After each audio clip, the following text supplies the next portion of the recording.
Hi, this is Lindy Kaiser with clearancejobs.com, and welcome to this episode of Security Clearance and Security on Federal News Network. I feel like the common refrain for all of these episodes is, hey, do you know there was some stuff going on in Washington, D.C. and with the federal workforce? And this week's episode is no different. Super excited for the opportunity to be talking with Debbie Sallis, who is with the Cyber Guild. If you haven't heard of the Cyber Guild, it's a 501c3 nonprofit that's kind of dedicated to improving and enhancing and providing resources and support for the cybersecurity community and workforce. So thank you so much, Debbie, for being on the show and chatting with me today. No, well, thanks, Lindy, for having me. I'm very pleased to be here. I appreciate it.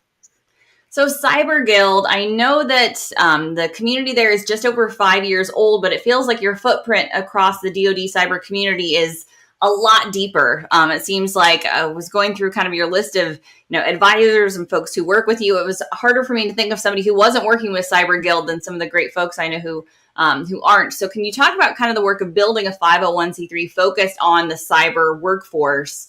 What are some of those core pillars, partners, and projects? We punch well above our weight because of the community, basically. We are very much a relationship-driven organization, and that's our core purpose of empowering people to connect securely through technology, to live their best lives, is really the thing that people coalesce around. So we have a really great eclectic group of people. As you mentioned, there's a lot of people given our location in the greater Washington DMV area. There's a lot of government-related federal contractors connected with us. And also, for us, cybersecurity is a part of everyday living. So we equally have people involved that are from private industry, investment, and even the other nonprofits. So we are very inclusive around the broadest spectrum of people who agree that cybersecurity should be and is a part of everyday living. That's who we are. We are recognized as the convening power within the DC area for leaders and nationally recognized leaders who agree and are mission driven with that purpose. And really, at our core, we're a community building organization. So we work with professionals and leaders to activate those people that are concerned about workforce as a major linchpin of a sustainable ecosystem. So that's basically at the heart of what we do. So you asked about pillars, I think. Our main, in terms of more practically the programming that we do, we are the host of the region's premier organization for cybersecurity workforce, Uniting Women in Cyber. It runs each October. We're very proud that over 20% of attendees are men. It's important to us. This is an allyship. And Uniting Women in Cyber, and every event we do, at the core, cybersecurity is a strategic imperative. So what you'll see at Uniting Women in Cyber on October 9th this year, in like any of our other events, there will be panels of top class executive thought leaders and academics speaking about topics that are critical to the ecosystem as well as to workforce. So Uniting Women in Cyber is a core focus for us. It's a one-day event. And we are building community around the Uniting Women in Cyber event as well. So, the people who speak are Uniting Women in Cyber alumni or sponsors, frequent our happy hours and networking outside and throughout the year. So it's a great thing to kind of rub shoulders with those people all through the year. So that's a mainstay for us. The other mainstay for us, we are in the middle of piloting our professional protege program. It's a mentor program for rising women professionals. It's called RISE. RISE stands for Recruit, Inspire, Support, and Empower. RISE is targeted for women returners back into cybersecurity, career switchers, and women who are in the formative stages of their career. So people who are in their first 1 to 5 or 1 to 6 years of their cybersecurity career. To really support them getting traction and keeping them in the sector. Because you may know this, Lindy, but about 38% of women left cybersecurity between 2019 and 2023. So as much as the work we do to create a more resilient and confident and capable cyber workforce, by including a talent pool such as women, um, we're losing them. So it's important that we attract great talent and we keep great talent. So that's what the RISE program is designed to do. So that's another mainstay for us. We're in the second phase of that. And as a heads up, we'll be recruiting this summer for our next cohort of proteges as well as mentors. So watch out for that. It's a 10-month program, high touch, high quality. Other than that, you will find that we run community events, community building events. We started those this year. Actually, the first book club last week was supported by the icon Rick Howard of ex Palo Alto and Cyberwire, who is creating and running the Canon Project as a nonprofit. It's a wonderful organization. So Rick was a star and kicked off our book club. And we have 3 community events in the next 3 weeks. We have more coming in June. So basically, watch the space for community building, fun networking events that are all free. And then we periodically have executive roundtable dinners or breakfasts where typically academics, thought leaders, and executives will convene to discuss the subject of interest. In fact, our June executive roundtable, which traditionally talks about workforce, instead of doing that, we are bringing it forward to May 29th. And we're putting on a career building and networking event specifically to help transitioning government and military talent in this particular climate at this time. And in fact, you're helping us with that. Thank you. So that's an example of how we try and meet the moment. So it makes no sense to be having dinner with top execs in June when people are flooding the market and wanting support and help from those people in May. So we will be asking our network to join us and be there in support of that community, answer questions. And we have an amazing event planned for May 29th in Arlington. So that's yes. a flavor of some of our stuff.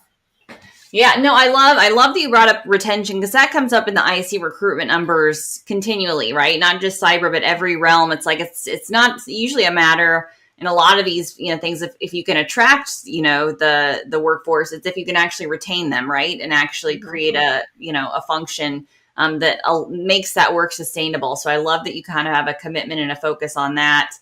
You've kind of teed to that, you're very tied into current events and what's happening. So kind of, what would you kind of rate the resilience of the cyber workforce with all of the changes that have been happening in the past few months? And you teed to how you're kind of changing up what you do with events, but kind of what other things are you looking at to kind of support and bolster this workforce as it kind of deals with definitely some market volatility around what cybersecurity does, especially in the DC metro? Yeah, I mean, it's a global issue, as you well know, but it's certainly a national issue, and we feel the brunt of it here based on the seat of policy and government within the US, and we're home to so many military veterans, a substantial number of which leave the state of Virginia, for example. So there are jobs here for work-ready cyber people, and what work-ready means is a whole different conversation, by the way. That's a good question. I think resilience for me is about your ability to bounce back. So that's an open question in my mind. I think it's premature to say what I think the answer to that is because I don't know. We'll have to see how it plays out in the next few months. I do believe that what we're attempting to do, what we will do on May 29th with our event by galvanizing our network, which is a high-powered, committed, mission-driven leadership group, is part of supporting and enabling a resilient response for the workforce. I think it does need support. And I have every expectation that the people involved are resilient by nature of the jobs they're doing. I mean, the people I come across and work with on an everyday basis are very passionate about what they do because of why they do it. These aren't people who are just doing it for the money typically. And therefore, I think when you can hold on to that as a mission-driven person, it plays well into some of what you need to be resilient to withstand things. You know what I mean? To follow your North Star and stick with it. And when you have a when you have such an amazing supportive community that you can tap into in this area, both within the Cyber Guild, but others as well, the support mechanisms are there. So I feel very positive about the support that can be available. I suppose I have two things that come to mind when people ask me this question. One is there's so much noise in the system. I don't know how helpful, sometimes you try to do the right thing. You can't do right for doing wrong, as we say at home. We're putting on the event in May 29th because we feel that's where we should be spending our time, energy, and much valued resources as a nonprofit and volunteer organization. And other people are doing likewise. So when I watch LinkedIn or I talk to people, I do wonder how much people are being bombarded with one-off LinkedIn. Here's a job, there's a job. Talk to this person, talk to that person. I'm hoping that events like May 29th and others are a place to take away some of that noise. Because if you're worried about your job and you don't know what next, it's hard to deal with that in and of itself. And then you have a lot of noise from lots of different angles, whether it's LinkedIn and other things about fear or what ifs and possibilities. It can be really, I think, quite confusing at a time when you want some stability and as much as you can. So I think the more organizations work together, the Cyber Guild included, I just want people to know our key value is allyship and collaboration. So I will work in support of anyone who's mission aligned. And the more we can coordinate what we're doing, we don't all have to do the same thing, but the more we can coordinate for the better outcome of those we seek to serve, the better. So I worry about the noise. And we will still be here supporting people in 3, 6, and 12 months when they still need the support. And I think that's important. The other thing I just want to say that I was a bit taken aback by, frankly, is the narrative that's going around in some circles about how much of a risk this is to national security with all of these people getting let go with clearances, etc. And my reaction to that, it's sort of linked to your question, but not exactly, but I want to take the opportunity to say, I think that does a huge disservice to the people that are in those jobs.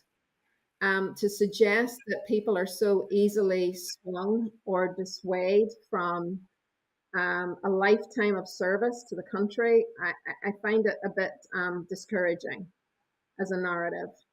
And if you get thousands of people in any town, city, or village or campus site, you're clearly going to get some people who are maybe not as law-abiding as others, whether they have security clearance or not. So don't misunderstand me. I'm not saying everybody is wonderful, but I do think a narrative like that is a disservice to mission-driven public servants who I think will continue to find a way of having a mission-driven life and supporting their values.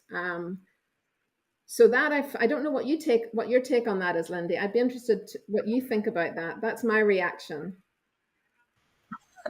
Yeah, well, I mean, it's twofold because I was just at an update and heard from NCSC. I know it's been briefed on the Hill. They've said that there is this uptick in foreign espionage going after laid off federal workers. So for me, as someone who follows security trends, I see it as more of a, yes, this is absolutely happening. So it's less more on, is the workforce, the workforce is susceptible to it. They always are. Insider risks are, the biggest ways that things are breached, but it's not necessarily due to the, content or character or trustworthiness of the workforce, but just the volume and veracity. I mean, just for me, I don't know what happened. Somebody is after me because the number of phishing attacks I'm getting on my phone, email, everything in the past 2 weeks has probably gone up. I mean, I want to say 200-fold. It has been ridiculous. I'm deleting things. I'm who's got my phone number? But I just think I think that's what they're speaking to, of saying, even if you're not doing it intentionally, right, you're going to get hit with more and more things. And you bring up LinkedIn. LinkedIn is, they call it China's playground. So of course, if there's folks and they're able to make opportunities look way more legitimate than they used to. So my whole thing is like, and so I definitely want to educate folks and say, you are not foolish if you succumb to kind of following a rabbit trail of a job offer that looks very legitimate these days. And if there's no point of no return where you realize, oh, this company is not who I thought they were. They actually do want me because I'm a formal federal employee. So it's more like the subtlety of like, it's not, hey, do you want to sell secrets? It's, people onboarding you for what look like legitimate positions, but that are actually going after the fact that we have this, huge community, which is why the work that you're doing is so incredibly important.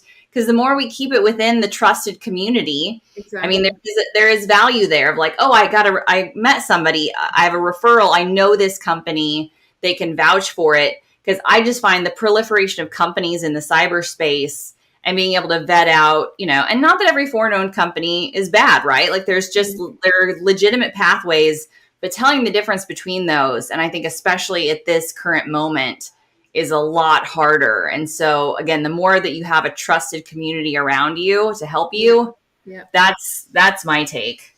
Yeah, that's a really, really good point. And that's why I enjoy some of your LinkedIn posts and your other podcasts to help people understand that they are our targets. And some people are quite modest. They may not think that, why would they be a target? You know what I mean? So I think the points you're making are really, I like that balance of the narrative, because to me that makes more sense. The kind of labeling and general tone of, oh my goodness, it's all a problem and security clearance, I think does a disservice. And if people are reasonably educated and supportive, just don't click, Yeah.